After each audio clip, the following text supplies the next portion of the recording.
So, konting trivia muna tayo.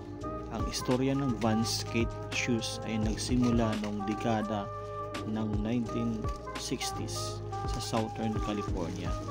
Isang panahon kung saan ang skateboarding ay unting-unting lumalago bilang isang popular na aktibidad sa mga kabataan.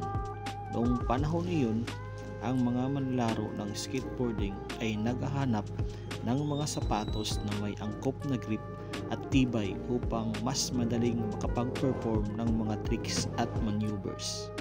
Sa pagtugon sa pangangailangan ng mga skater, itinatag ni Paul Van Doren, James Van Doren, Gordon Lee at Sergio Delia ng Vans noong 1966 sa Anaheim, California ang kanilang unang koleksyon ng sapatos na binuo ng eksklusibo para sa skateboarding na may focus sa tibay, grip at estilo. Sa paglipas ng panahon, ang Vans skate shoes ay hindi lamang ginagamit para sa skateboarding kundi naging simbolo rin ng street culture at self-expression. Ang kanilang iconic na disenyo ay naging bahagi ng urban fashion at kinikilalang status symbol ng mga taong may kakaibang panlasa at estilo.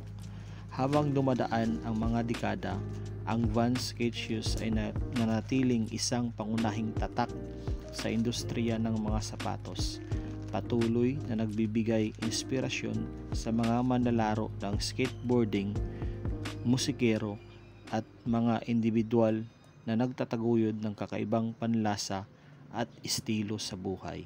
Sa kabuuan, ang istorya sa likod ng Vans skate shoes ay isang kwento ng pagbabago, pag-unlad at pag-usbong ng isang tatak na hindi lamang nagbibigay ng mga sapatos kundi pati na rin ng inspirasyon at pagkakakilanlan sa mga mahilig sa skateboarding at street culture sa buong mundo.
Chill lang tayo kaibigan para swabe ang life.